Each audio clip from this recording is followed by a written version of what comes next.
Ողջունում եմ ձեզ Սիմոնյան Post YouTube-յան ալիքի հարգելի հետևորդներ, այսօր զրուցելու եմ մասնագիտությամբ մարկետոլոգ, հանրային գործիչ Արման Հայրապետյանի հետ, բայց մինչև մեր զրույցը սկսելը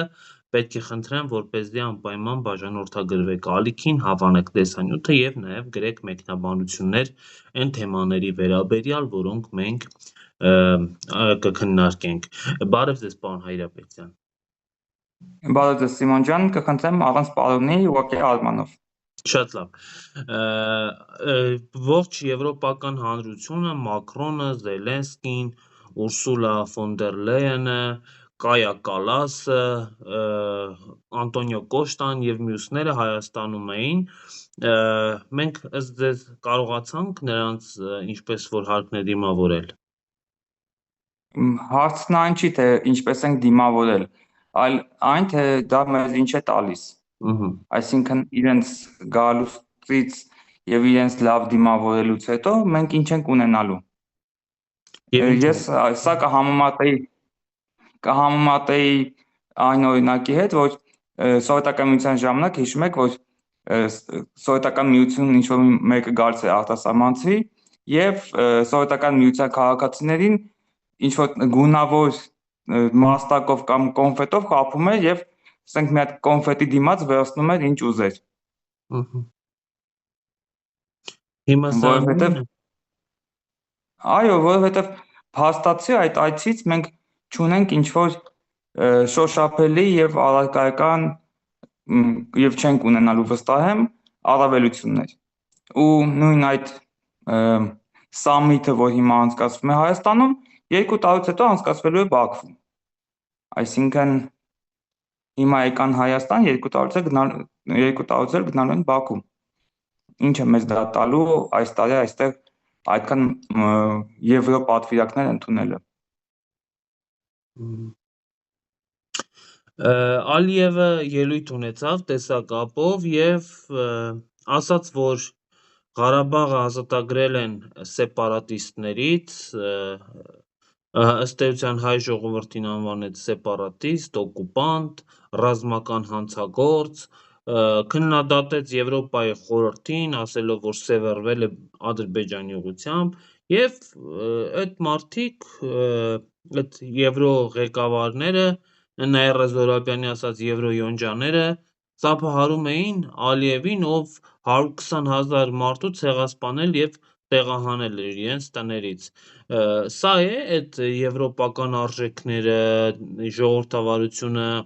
դեմոկրասին, ինչպես իրենք սիրում են ասել։ Իմիջիալոց դրանել էի ուզում անդրադառնալ, շնորհակալություն, որ դուք այսքան մանրամասն ներկայացրիք, որովհետեւ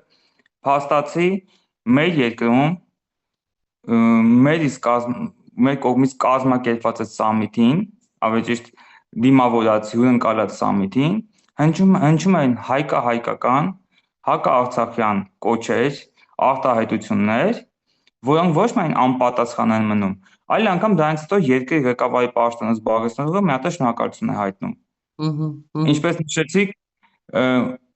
անվանում են մեզ սեպարատիստ, ագրեսոր, Արցախի ղեկավարությանը, որոնք հիմա գտնվում են գերության մեջ, փաստացի պատանդի կարգավիճակում, իրենց ինչ ասես անվանում են, ու դրանից հետո երկրի ղեկավարի պաշտոնը զբաղեցնողը, ով պետք է հակադարձի դրան, շնորհակալություն է հայտնում։ Ինչպես ամիսներ առաջ երկրի նախագահի պաշտոնը զբաղեցնողը շնորհակալություն հայտնեց Ալիևին, նույն Ալիևին, ով 100,000-ավոր մարդկանց անտուն է թողել, ով Սաֆարովին, ով քնած հայ սպայի է սպանել, հերոսի կոչում է տվել։ Այսինքն մեր սեփական երկրի ղեկավարությունը նման մոտեցում ունի թշնամի երկրի ղեկավարությանը։ Եվ այդքան անատամ, այդքան կամակատար թշնամու ղեկավարություն մենք երբևէ չենք ունեցել ու վստահ եմ, որ երբևէ այլևս չենք ունենա։ Ալիևը ասաց, որ ռազմական հանցագործների նկատմամբ արդարություն է եղել, երևի նկատի ուներ Բաքվում պատանդ պահվող Արցախի ռազմաքաղաքական ղեկավարությանը, այսքանից հետո ողջամիտ է սպասել, որ այդ մարդը ապօրինի այնտեղ պահվող մեր հայրենակիցներին հետ կվերադարձնի։ Ավելին ասեմ, ոչ միայն այսքանից հետո, այլ այսքանից առաջ էլ ողջամիտ չէ սпасել, որովհետև փաստացի ինքն իր բոլոր քայլերով, բոլոր խոսքերով այն ամեն ինչը ցույց է տալիս, որ մենք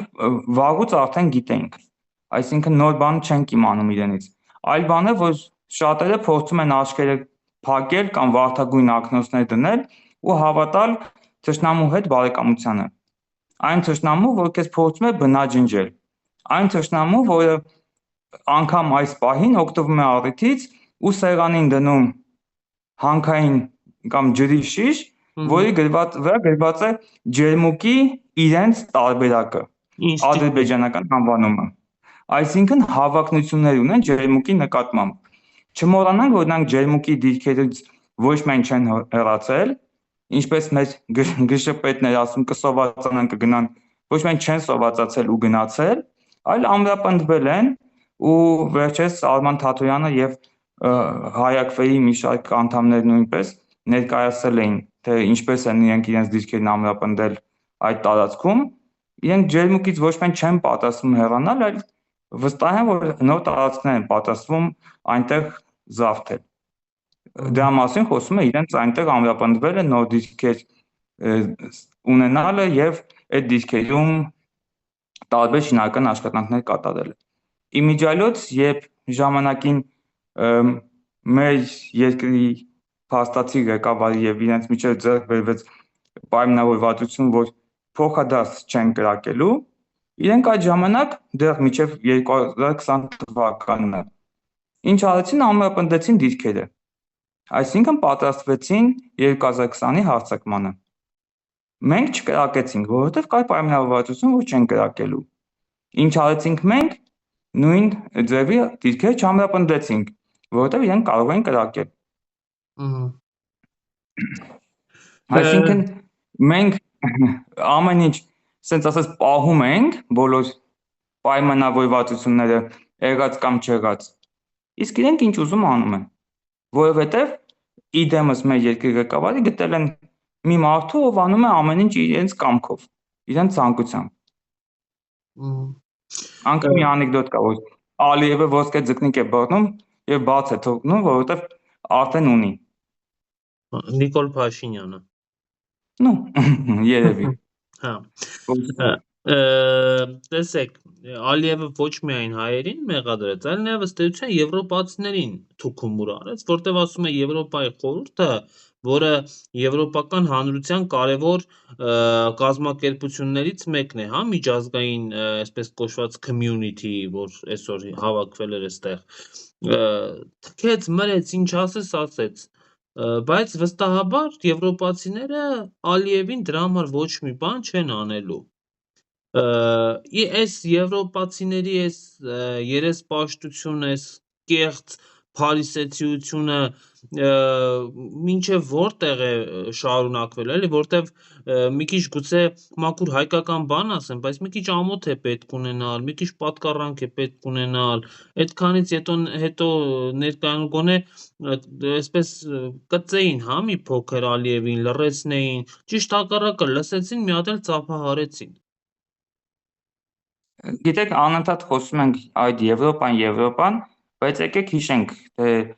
կամ փորձենք գոնե մեկ օրինակ հիշել, թե երբ է Եվրոպան հեռու գնացել երեսպաշտությունից, երբ չունեցել երեսպաշտություն, միշտ էլ ունեցել է։ Եվ առաջին համաշխարհային պատերազմի ժամանակ, եւ երկրորդ, եւ դրանից հետո, եւ դրան առաջինից առաջ, միշտ էլ բոլոր եվրոպական եւ մնացած բոլոր պետություններն էլ գործել են իրենց շահից ու հարկ եղած դեպքում նաեւ գլուխները կախել ու լսել են այն, ինչ իրենց ասել են։ Հիմա կոնկրետ այս դեպքում իրենք ընդունում են այն ամեն, ինչ ասում է Ալիևը, Ալիևի հետևում է բնականաբար կանգնած է Էրդողանը։ Այսինքն ինքնագլուխ չի միայն այդքանն ասում, գիտի, որ ունի աջակցություն Թուրքիայի կողմից, բացասակ աջակցություն, որի մասին 2020 թվականից ի վեր արդեն կարտերը բացած են խոսում, այսպես ասած։ Մինչ այդ գոնե տենց նամյոկներով էին ասում, էլ ինչ որ ասում են, որ ինչ որ բան կա, մենք մեր փոքր եղբորը մենակ չենք թողնի, բայց տենց բացահայտ չեն ասում։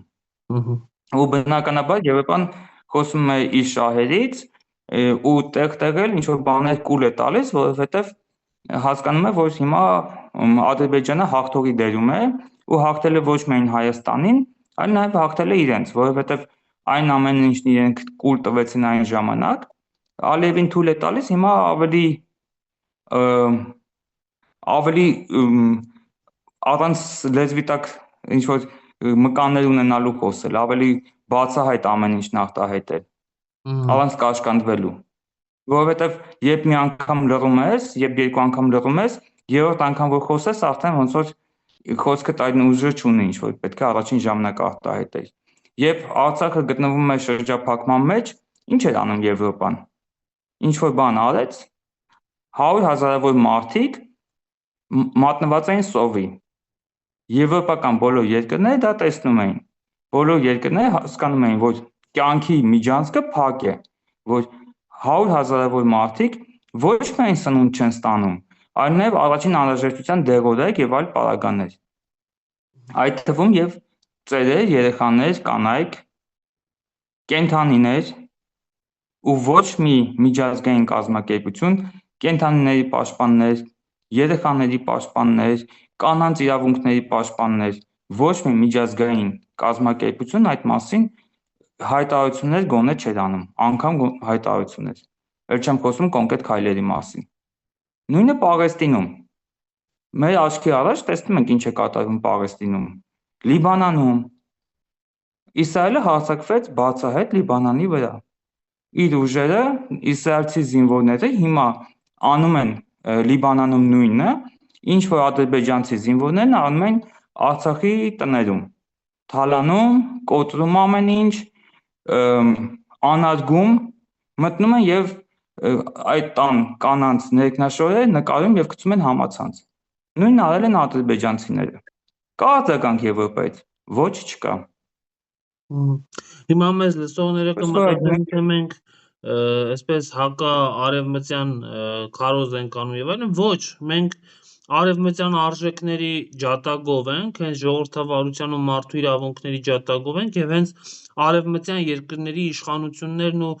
միջազգային կազմակերպություններն են հեռացել արևմտյան արժեքներից, եվրոպական արժեքներից, մարդու իրավունքների պաշտպանությունից եւ այլն եւ այլն եւ այլն։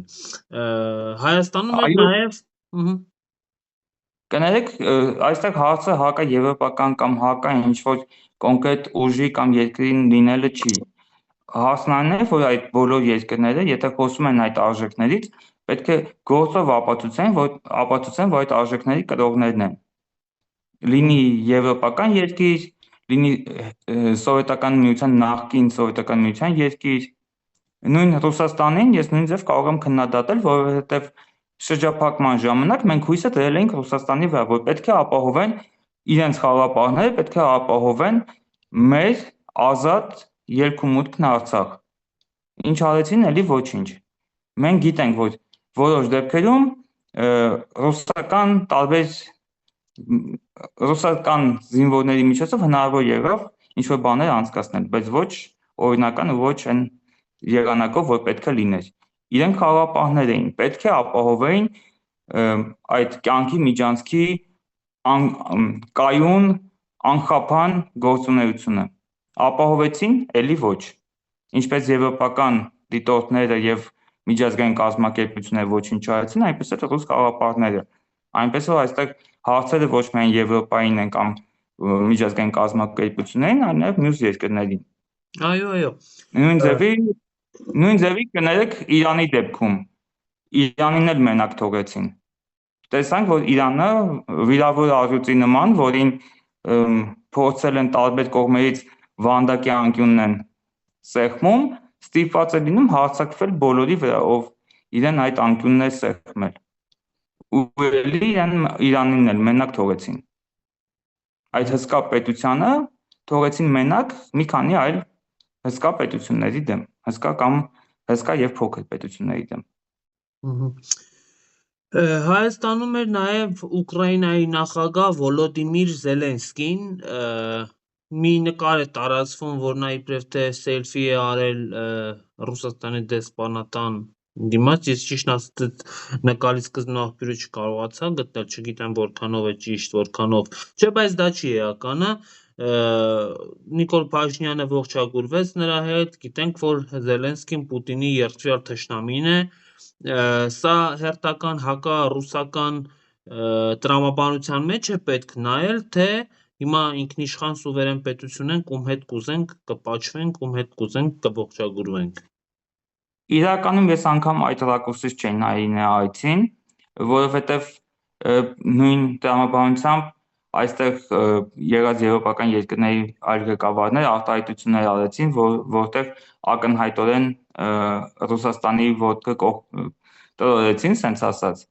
բայց հարցը դա չի, մենք չպետք է մտածենք այն բանով, թե ինչ կմտածի Ռուսաստանը, այլ պետք է ինչ անում ենք, անենք ողջամիտ, այսինքն ստեղ ոչ թե կարևոր է թե ինչ կմտածեն, այլ ինչքանով իմաստ ունի այդ մեր տվյալ քայլը։ Ու անգամ այս ռակուրսով չեմ նայում, որովհետև Զելենսկին, ամենայն դեպս Ուկրաինան, առաջիններից էր, ով շնորհավորեց Ադրբեջանին Արցախը զավթելու կապակցությամբ։ Եվ մեծ բաներների նկարները կարծում եմ, որ շատերը դեռ պահպանում են հեռախոսում կամ այլտեղ, որովհետև դա պետական քարոզ է, պետական մակարդակով շնորհավորանք էր։ Եվ կարծեմ իր խոսքում էլ անգամ հեռախոսազանգով կամ այլ ձև Զելենսկին շնորհավորել էր Ալիևին, երկրի փորձում եմ հիշել իր ձևակերպումը վերամիավորման կապակցությամբ նման մի բան։ Ես հասկանում եմ, որ իրենց հարցնել այնտեղ Ղրիմ, Դոնեցկ եւ այլն է, բայց իրենց հարցը մեզ չի հետաքրքրում, այսինքն իրենց հարցի պատճառով մեր Արցախը ճանաչել Ադրբեջանի մաս, միևնույն է, իրենք ճանաչեցին։ Հիմա թե ինչի համար են ճանաչել, դա հարցի երկրորդ կողմն է։ Հիմա Ռուսաստանից պատասխան լինելու է այս մեր վարքագծին։ Գիտեք, Ռուսաստանը, ինչպես եւ ցանկացած այլ գերտերություն, պարտադիր չէ, որ միանգամից կամ մեզ սպասած ձևով պատասխանի։ Ռուսաստանը կամ այլ պետություն, որին մենք դաշնակից ենք համարում կամ անվանում, տվյալ դեպքում Ռուսաստանը մեծ արժ է, sense պատկերացնենք, հա, պատկերավոր։ Եվ եթե արժի հետ չես կարող բարեկամություն անել, գոնե թաթնել մի տրորի։ Չի նշանակում, որ պետք է գնաս արժին ամեն օր մեղր մատակարարես, բայց թաթը մի տրորի։ Նույն հաջողությամբ չպետք է մյուս երկրների հետ հարաբերություններ փչացնել։ Իսկ մենք գիտենք, որ տվյալ իշխանության դեպքում բազմիցս այլ երկրների հետ հարաբերություններ են փչացվել։ Կանխամտածված թե պատահական ակամա դա արդեն պատմությունը ցույց կտա, նաև հետագայում քննությունը կարծում եմ, որովհետև չի կարելի այդքան անգամ միամիտ ինչ-որ բաներ անել։ Իսկ օրինակ Իրանի դեպքում հիշում եք, որ ավտորիտար երկիր անվանեցին ԿՊ խմբակցության ղեկավարը ավտորիտար երկիր անվանեց ԱԺ ամբիոնից Իրանը։ Կոնդորյանը, այո։ Ինչպես կարելի է հարևան երկրին ԱԺ ամբիոնից նման հարևան երկրի նկատմամբ ԱԺ ամբիոնից նման արտահայտություն անել։ Հարևան բարեկամական հարաբերություններ ունեցող երկրին։ Ինչը չեն անում հիմա Ադրբեջանի նկատմամբ։ Այսինքն տվյալ իշխանության համար ավտորիտար երկիր է Պարսկաստանը եւ բարեկամական կառուցողական ու կիրթ ղեկավար ունեցող երկիր է Ադրբեջանը։ Ու միևնույն ժամանակ նույն Ռուսաստանի դեպքում ես հասկանում եմ, որ եվրոպական տվյալ սամիթի շրջանակներում եւ Զելենսկին կարող է գալ եւ մյուսները, բայց ամեն դեպքում պետք է այնպես անել, որ մեկի հետ հարաբերությունները չազդեն մյուսի հետ հարաբերությունների վրա։ Դա ամենևին չի նշանակում, որ պետք է դառնան Ռուսաստանի գուբերնիա, ինչպես շատերը սիրում են մեկնաբանել։ Այսինքն, եթե դու ինչ-որ մի բան ես ասում հակաթուրքական կամ ուղղակի պրո-հայկական, որ ասում ես չպետք է դառնալ Թուրքիայի վիլայետ, միանգամից փաստարկ են բերում, դե ուրեմն ուզում ես դառնալ Ռուսաստանի գուբերնիա։ Չէ, ախպեր, ես չեմ ուզում ոչ դառնալ Թուրքիայի վիլայետ, ոչ էլ Ռուսաստանի գուբերնիա։ Ես ուզում եմ Հայաստանը լինի անկախ։ Ես ուզում եմ Հայաստանը չանի քայլեր, որով կլարի մեր դեմ տարբեր պետությունների։ Լինի դա Ռուսաստանը, Ճապոնիան, թե Չինաստանը։ Այսինքն պետք է երկրի ղեկավարությունը բավականաչափ խելամիտ գտնվի, որպեսզի մյուս երկրներին իր դեմ չլարի, որպեսզի մյուս երկրների հետ պահպանի լավ հարաբերություններ։ Այսօր Մեկի հետ հարաբերության հաշվին կներեք մյուսին չտրամադրի իր դեմ։ Այսօր Վահագն Խաչատուրյանն ու Նիկոլ Փաշինյանը նաև Ֆրանսիայի պետական պարգևների արժանացան, փաստորեն այս մարդիկ Ֆրանսիայի համար տենց նշանակություն ունեցող անդամներ են։ Սա էլ է Պուտինին մռմռացնելու համար արվում, թե ոնց։ Ճիշտ ասած չգիտեմ թե ինչի համար է անում, չեմ կարող ասել, բայց Մակրոնն այսօր արտահայտություն է արել, որին կարելի է ուղղակի տասնյակ օրինակներով պատասխանել, ասած որ նման այցեր մինչև հիմա չեն եղել ու հիմա նոր նման կարգի այցեր են լինում Հայաստան, փորձելով այս իշխանության համար տենց շատ լավ հող նախապատրաստել վերընտրվելու համար, ուղղակի կարելի է վերհիշել, որ նմանատիպ այցեր եւ տարբեր միջոցառումներ եղել են տարբեր տարեթվերի, օրինակ Ֆրանսիայի ղեկավարների այցի օրինակով եթե նայենք, կարծեմ 2006-ին, 2011-ին, 14-ին, 15-ին, այսինքն միայն ես օրինակ 4 այց արդեն հիշեցի, երբ Ֆրանսիայի ղեկավարներ են այցելել։ Ինչ է նշանակում իր արտահայտությունը, որ նման կարգի այցեր չեն եղել եւ միայն այս իշխանությանը հաջողվեց հասնել նման մակարդակի փոխհարաբերությունների։ Դա ակնհայտ սուտ է, կամ ինչպես այս իշխանությունը սիրում ասել, լկտի սուտ է, եւ նման արտահայտություններ բազմիցս հնչել են, ես չեմ հասցել բոլոր արտահայտություններին հետևել, կարդալ դրանց մասին կամ տեսանյութերով նայել, բայց գիտեմ, որ արդեն մի քանիսը շատ խնդրահարույց են եւ ապատեգակատվություն տարածող, պարունակող։ Իսկ ինչ վերաբերում է Պուտինին կամ մյուսին ցավեցնել կամ մռմռացնելը, դա ինձ այդքան շատ չի մտահոգում, թե կոնկրետ Մակրոնի ասածը ինչ ազդեցություն կունենա, որքան թե տվյալ դեպքում մեր երկիրը ինչ քայլեր է ձեռնարկում, որպեսզի ոչ թե կոնկրետ Ռուսաստանին, այլ մնացած բոլոր երկրներին, Ռուսաստան, Հնդկաստան, Չինաստան, ել եմ ասում, Ճապոնիա, Բրազիլիա կամ այլ երկրի հետ հարաբերություն չփչացնի։ Ու ամենևին դա չի նշանակում, որ պետք է համակերպվել իրենց ցանկացած ինչ որ պահանջների կամ ամեն ինչ անել պարել իրենց սրինգի տակ, զուտ չպետք է Իրանին անվանել ավտորիտար երկիր, օրինակ։ Չպետք է ինչ որ քվեարկության դեմ քվեարկել Չինաստանին կամ ինչ որ կազմակերպության մեջ մտնել, որը Չինաստանի դեմ է։ Հակաչինական ուйղուրների պաշտպանության։ Այո, ու դրանով ոչ միայն Չինաստանի զարմանքն առաջացնել, ապա նաև զայրույթը, որովհետև այդ կազմակերպության մեջ մտնելը մեզ ոչինչ չէ տալիս փաստացի։ Բացի այն, որ Չինաստանի զարմանքն ու զայրույթն առաջացնենք։ Շատ լավ Արման, հետևենք պրոցեսներին, շնորհակալ եմ այս զրույցի համար։ Ձեզ էլ շնորհակալություն։ Մեր երկիրն էլ հայրենամետ իշխանություն։ Շատ լավ։